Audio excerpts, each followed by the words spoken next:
Hello Maggi soldiers. तो बेटा इस वीडियो में हम लोग डिस्कस करने वाले हैं कि गेट 2025 के लिए हीट ट्रांसफर के कौन कौन से इंपॉर्टेंट टॉपिक्स हैं जहां से क्वेश्चंस आने की उम्मीद है। मैं इसका डिस्कशन करने वाला हूं।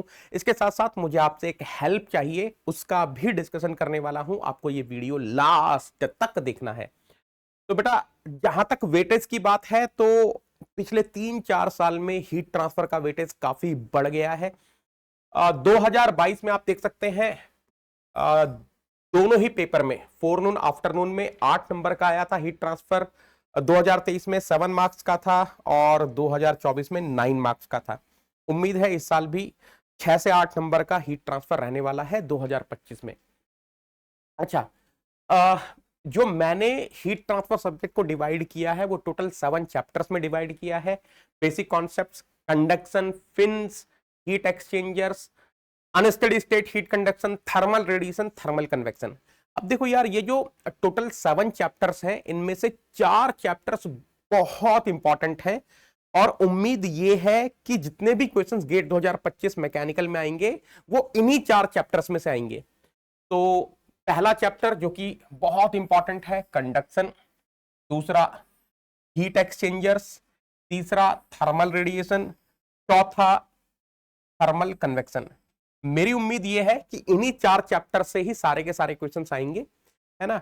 Basic concepts, fins, unsteady state heat conduction, यहां से क्वेश्चन आने के चांस बहुत कम है। पहले तो नहीं आएंगे, अगर आया तो इन तीनों चैप्टर से कुल मिलाकर एक क्वेश्चन आएगा।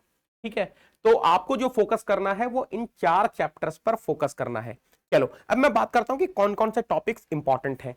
तो पहले अगर मैं पहले चैप्टर की बात करूं, बेसिक कॉन्सेप्ट्स की बात करूं, तो यार आपको याद होगा एक इस तरीके का मॉडल मैंने आपको करवाया था कि एक फ्लैट प्लेट है, स्टेशनरी फ्लैट प्लेट है, आइसोथर्मल फ्लैट प्लेट है एंड उसके ऊपर से कोई फ्लूइड फ्लो कर रहा है और फ्लूइड के लिए जो टेम्परेचर डिस्ट्रीब्यूशन है वो हमको दिया हुआ है। वो हमसे पूछता है कि भाई what is the thermal thermal conductivity solid की पूछ लेता है, या फिर थर्मल कंडक्टिविटी फ्लूइड की पूछ लेता है, या फिर टेम्परेचर ग्रेडियंट फ्लूइड के लिए या फिर प्लेट के लिए पूछ लेता है y इक्वल टू 0। ये चीज आपको पता है, तो इस तरीके का क्वेश्चन आ सकता है ना। अगर मैंने बोला ना 3 चैप्टर्स जो है basic concepts, unsteady state heat conduction and fins, in 3 chapter में से एक ही क्वेश्चन आएगा। अगर वो क्वेश्चन आ सकता है तो या तो इस कॉन्सेप्ट से आएगा या फिर conservation of thermal energy, yes important है ना, यहां से आ सकता है। अब देखो मैं आता हूं दूसरे चैप्टर पर। ये तो हो गया पहला चैप्टर। दूसरे चैप्टर से तो यार क्वेश्चन आना ही आना है और सबसे इंपॉर्टेंट प्लेन वॉल, है ना। आपको पता होना चाहिए कि अगर 1D steady state heat conduction without heat generation हो रहा है, कांस्टेंट प्रॉपर्टीज है, तो what is the conduction resistance for plane wall, उसके साथ कैसे डील करना है। अगर दो प्लेन वॉल सीरीज में कनेक्टेड है तो किस तरीके से डील करना है। अगर थर्मल कंडक्टिविटी कांस्टेंट नहीं है, या तो एक्स के साथ वेरी कर रही है या फिर टेम्परेचर के साथ वेरी कर रही है, तो उस केस में क्यू डॉट कैसे निकालते हैं। उस केस में D T by D x कैसे देखते हैं, मतलब टेम्परेचर प्रोफाइल कैसा बनता है, वो सब चीजें आपको पता होनी चाहिए। इसके साथ साथ अगर प्लेन वॉल के अंदर यूनिफॉर्म हीट जनरेशन हो रहा है तो उसका भी आइडिया आपको होना चाहिए। इंपॉर्टेंट टॉपिक है, यहां से क्वेश्चन बन सकता है। Critical radius of insulation, critical thickness of insulation, यहां से क्वेश्चन आने की उम्मीद है। इसके अलावा अगर सॉलिड सिलेंडर के अंदर यूनिफॉर्म हीट जनरेशन हो रहा है तो वहां पर कैसे कैलकुलेशंस होती हैं वो आपको पता होना चाहिए। तो यहां से क्वेश्चन एक्सपेक्टेड है, थोड़ा ध्यान से देखना। फिन्स, तीसरा चैप्टर फिन्स, यहां से क्वेश्चन नहीं आएगा, है ना, बहुत रेयर चांस है। अगर आएगा तो उसमें भी आप एक बार एफिशिएंसी ऑफ फिन देख लेना, इफेक्टिवनेस ऑफ फिन देख लेना, है ना। कम चांस है फिन से क्वेश्चन आने के, but at the same time heat exchanger से क्वेश्चन आना ही आना है। आज ही बता दे रहा हूं, गेट 2025 मैकेनिकल का पेपर जब आप स्क्रीन पर देख रहे होंगे 2 फरवरी को, तो आपको 100% हीट एक्सचेंजर से क्वेश्चन दिख रहा होगा, एलएमटीडी से या फिर इफेक्टिवनेस एनटीयू मेथड से। इन दोनों में से किसी भी एक मेथड से क्वेश्चन आएगा ही आएगा, कोई रोक नहीं सकता, है ना। इसके बाद अनस्टेडी स्टेट हीट कंडक्शन में यार देखो लंप्ड सिस्टम एनालिसिस इंपॉर्टेंट है। अगर क्वेश्चन आना होगा तो यहां से आएगा, या फिर एक बायोट नंबर थोड़ा देख लेना, मैं ये भी मेंशन कर देता हूं, एक बायोट नंबर थोड़ा देख लेना, बायोट नंबर पर क्वेश्चन पूछ सकता है ना।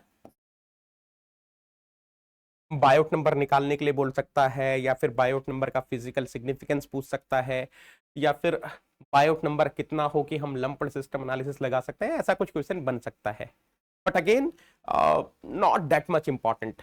तो फिलहाल इस स्क्रीन पर जो आपके ब्लॉक्स हैं जिन पर आपको बहुत ज्यादा फोकस करना है, वो ये कंडक्शन वाला ब्लॉक है और हीट एक्सचेंजर वाला ब्लॉक है। नाउ जो अगले दोनों चैप्टर हैं वो बहुत बहुत बहुत इंपॉर्टेंट है बेटा, यहां से क्वेश्चन आने ही आने हैं, मतलब थर्मल रेडिएशन से तो आना ही आना है, बाकी कन्वेक्शन से भी क्वेश्चन बन सकता है ना। थर्मल रेडिएशन से यार लॉस पर क्वेश्चन बन सकते हैं, मतलब स्टीफन बोल्ट्जमैन लॉ पर एक नंबर का क्वेश्चन बना सकता है ना। विंड डिस्प्लेसमेंट लॉ पर एक नंबर का क्वेश्चन बना सकता है। इसके अलावा enclosure formed by two bodies, बहुत टू सरफेसेस, बहुत बहुत इंपॉर्टेंट है। आपको व्यू फैक्टर निकालना आना चाहिए, है ना। आपको रेडिएशन हीट ट्रांसफर रेट की कैसे कैलकुलेशन होती है whenever we are having enclosure formed by two surfaces, वो कैलकुलेशन आनी चाहिए। रेडिएशन सील्ड के लिए कैलकुलेशंस आपको आनी चाहिए। इसके अलावा अगर उसको पेपर डिफिकल्ट करना हुआ तो वो एक क्वेश्चन ऐसा बना सकता है, when you are having the enclosure formed by three black surfaces, black bodies basically, है ना। तो यहां से क्वेश्चन आ रहा है, देखो कंडक्शन से क्वेश्चन आ रहा है, हीट एक्सचेंजर से क्वेश्चन आ रहा है, रेडिएशन से क्वेश्चन आ रहा है ना। टोटल 4 क्वेश्चन बन सकते हैं। जो मेरी समझ है, जितना मुझे समझ में आ रहा है कि 2025 में जो हीट ट्रांसफर है उसका वेटेज 6 से 8 नंबर का जा सकता है। तो 3 चैप्टर ये जो मैंने बताए, कंडक्शन और heat exchanger and radiation, thermal radiation, यहां से क्वेश्चन 3 आ रहे हैं। अब अगर एक एक्स्ट्रा क्वेश्चन आया तो या तो वो फिर थर्मल कन्वेक्शन से आ रहा होगा, या वो जो बाकी के 3 चैप्टर्स मैंने आपको बताए, basic concepts, fins, unsteady state heat induction, वहां से आ रहा होगा। एनीवेज, अब आते हैं कन्वेक्शन। कन्वेक्शन में कौन कौन से टॉपिक्स इंपॉर्टेंट हैं। अगर मैं बात करूं इंटरनल फोर्स्ड कन्वेक्शन की, तो इंटरनल फोर्स कन्वेक्शन में वो जो कांस्टेंट सरफेस हीट फ्लक्स, हमारे पास पाइप है and we are having the uniform constant surface heat flux in radial axial direction, वो काफी इंपॉर्टेंट है बेटा।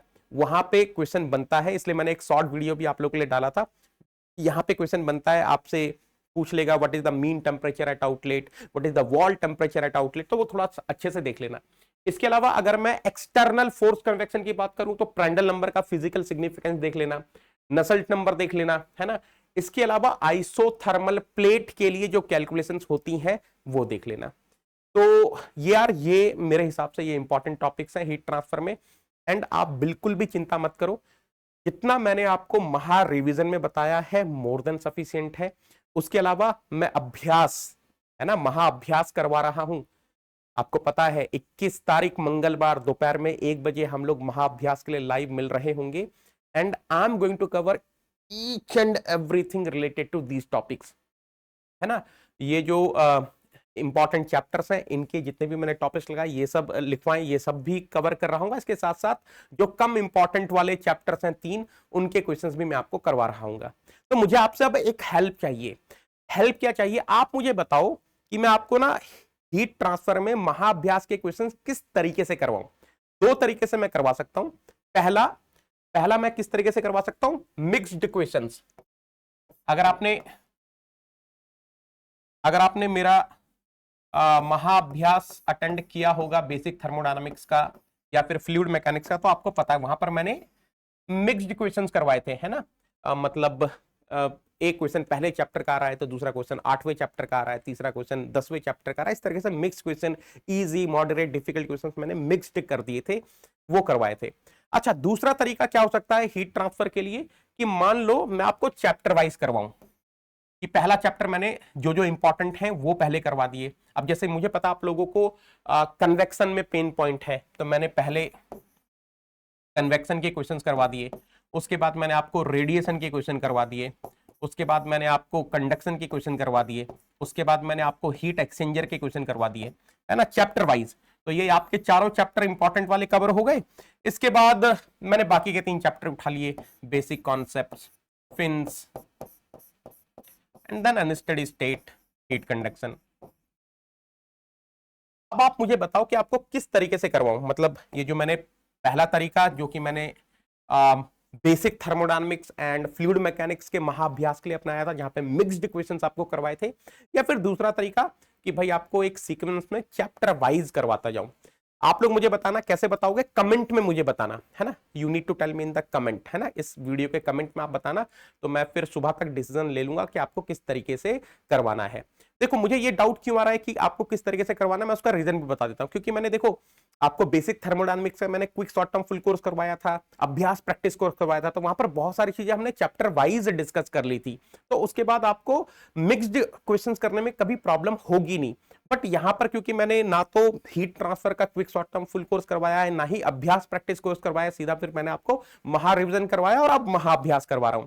तो हो सकता है कि आपको मतलब हीट ट्रांसफर में उतना कॉन्फिडेंस ना हो, हालांकि महाअभ्यास के बाद आपको कॉन्फिडेंस आ जाएगा, ये मेरी जिम्मेदारी है, उसकी चिंता मत करो। बट फिर भी एज ऑफ नाउ आपका क्या ओपिनियन है, आप मुझे जरूर कमेंट बॉक्स में बताना, ठीक है। तो हम लोग लाइव मिल रहे होंगे बेटा, कब मिल रहे हैं, 21 तारीख मंगलवार को दोपहर में 1 बजे, किसी को भी मिस नहीं करना है। मेरे जितने भी नेवी सोल्जर्स हैं जो सीरियसली सिंसियरली गेट 2025 मैकेनिकल के लिए प्रिपेयर कर रहे हैं, मिस मत करना। ये मेरी जिम्मेदारी है कि जो भी क्वेश्चंस मैं करवाऊंगा उन्हीं में से ही आपके 2025 मैकेनिकल में सिमिलर मॉडल्स आपको मिलेंगे एग्जाम में, ये मेरी जिम्मेदारी है, मैं गारंटी ले रहा हूं, ठीक है।